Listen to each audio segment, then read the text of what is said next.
नमस्कार, मैं हूं ओम प्रकाश दोहरे। बुंदेलखंड प्लस न्यूज में आपका स्वागत है। आपको यह जानकर आश्चर्य होगा कि गोस्वामी तुलसीदास की तरह हमीरपुर जिले में भी बौद्ध साहित्य के कवि मौजूद हैं। जी हाँ, बिल्कुल सही सुना आपने।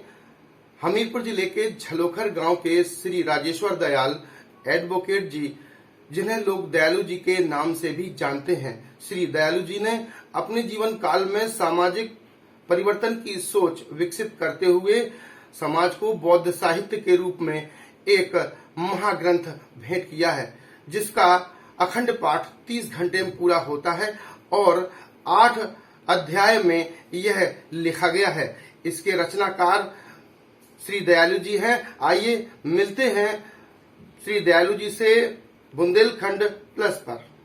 हमीरपुर जनपद में जिला मुख्यालय से लगभग 12 किलोमीटर दूर ग्राम झलोखर में बौद्ध साहित्यकार श्री जागेश्वर दयाल एडवोकेट, जिन्होंने बौद्ध साहित्य को आगे बढ़ाने में अपना योगदान दिया है, आज हम उनसे खास बातचीत करेंगे और उनकी ये प्रस्तुति जो उन्होंने दी है, महाकाव्य एक ग्रंथ लिखा है, उसका नाम भी वो बताएंगे। उन्होंने समाज में अलग अलग तरीके से समाज को जगाने का काम किया है। दबे कुचले पिछड़े समाज को आगे बढ़ाने में मदद की है। एक लंबे अरसे से वो समाज की सेवा करते चले आ रहे हैं। ऐसे समाज ने उन्हें प्यार का नाम दयालु जी दिया है। आज हम उनसे एक खास बातचीत कर रहे हैं। हम उनकी तरफ रुख कर रहे हैं, उनसे बातचीत करते हैं कि आखिर कहाँ से उनके दिमाग में ये प्रेरणा आई कि हम समाज के लिए काम करें और एक महाग्रंथ लिखें, जिससे न केवल दलित पिछड़ों को ही बल्कि पूरे भारतीय समाज को एक दिशा मिले। आइए बात करते हैं हम दयालु जी से। बाबूजी, आपको ये प्रेरणा कहाँ से मिली कि हम समाज की सेवा करें और एक महाकाव्य लिखें जिससे हमारा समाज जागरूक हो? मैं सन 1970 में कक्षा 11 का विद्यार्थी इस्लामिया का इंटर कॉलेज हमीरपुर में था।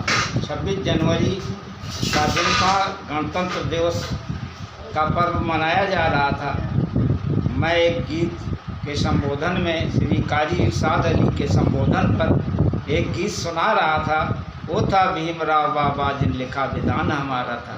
जब मैं बाहर निकला तो उन्होंने मुझे, एक सज्जन जो कि काफ़ी ऊंचाई थी उनकी और पैंट तथा कमीज पहने हुए थे, गोरे गोरे रंग के थे, उन्होंने बुलाया। काफ़ी देर से प्रतीक्षा में थे। पूछा कि तुम ये जो गीत गा रहे थे, बेटा इधर आओ, मेरी बात सुनो जरा। ये जो गीत तुम गा रहे थे, क्या ये तुम्हारी रचना स्वयं की है? तो मैंने कहा ये मेरी रचना है। वो सीड स्टोर में कहीं नौकरी करते थे, विद्या मंदिर के पास में ऑफिस था उनका। मुझे ले गए और वहाँ बैठाला, मुझे चाय पिलाई। तब मैंने कहा कि ये मेरा ही लिखा हुआ गीत है और मैं झलोखर का रहने वाला हूँ। काफ़ी देर के बाद उन्होंने एक बात कही थी कि बेटा तुम अपने जीवन काल में एक महान ग्रंथ लिखोगे बुद्धायन के रूप में, कि जो विशाल ग्रंथ होगा हिंदू धर्म का, कोई इतना, जितने भी ग्रंथ हैं उन सब ग्रंथों से श्रेष्ठ और बड़ा ग्रंथ लिखोगे। मैं काफ़ी दिन तक उनकी बात सोचता रहा। समय व्यतीत हो गया। मैंने बीए कर लिया, एलएलबी कर लिया, हमीरपुर में वकील भी हो गया। वकील होने के पश्चात जो है मुझे वो बात बार बार याद आती रही कि एक कोई सज्जन मिले थे और कहा था कि तुम एक बुद्ध वचन बुद्धायन के रूप में लिखोगे ग्रंथ। तो मुझे एक पुस्तक पढ़ने को मिली जिसका नाम था द बुद्धा एंड हिज धम्म, भगवान बुद्ध और उनका धर्म हिंदी में। ये दोनों पुस्तकों को पढ़ करके करीब 10 बार ये दोनों पुस्तकें पढ़ी, जिसके लेखक बाबा साहब डॉक्टर भीमराव अम्बेडकर थे। ऐसा प्रतीत हुआ मुझे कि मैं उस महापुरुष की कही हुई बात सन 71 की पूरी कर सकता हूँ, जिसमें उन्होंने कहा था कि तुम एक ग्रंथ लिखोगे। तो मैंने रूपरेखा बना ली। सन 1994 से मैंने 14 अप्रैल के दिन से ग्रंथ लिखना प्रारंभ कर दिया और एक वर्ष पहला भाग लिखा। पहला भाग लिखने के बाद सन 1995 में मेरी पत्नी प्रधान हो गई।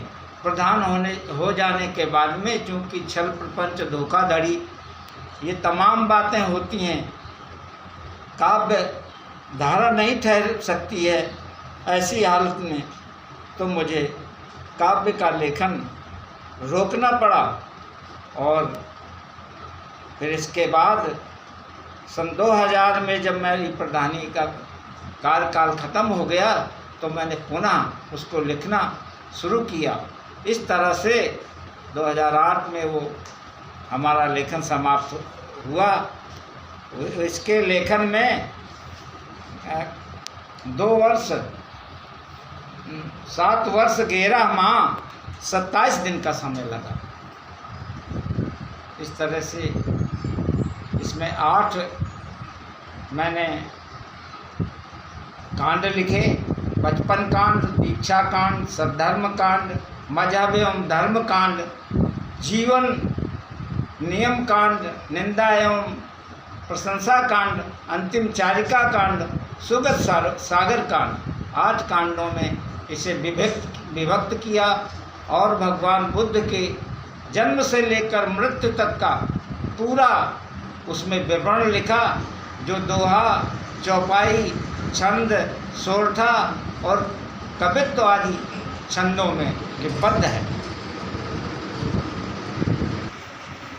श्री दयालु जी झलोकर के रहने वाले, आपने उनकी बात सुनी और देखा आपने कि किस तरीके से उन्होंने जीवन में संघर्ष किया और प्रेरणा स्रोत के रूप में कोई आकर उन्हें बताया कि आप महाकाव्य लिखेंगे।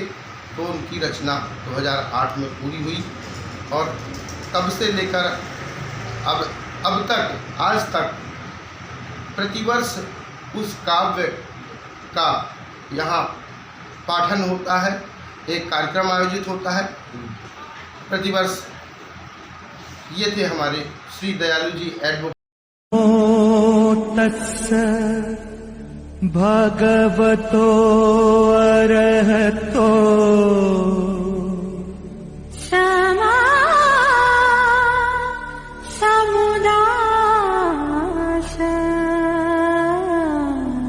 बुद्धं शरणं गच्छामि धम्मं शरणं गच्छामि। ओ तत्सत् भगवतो अरहतो समा समुदास बुद्धं शरणं गच्छामि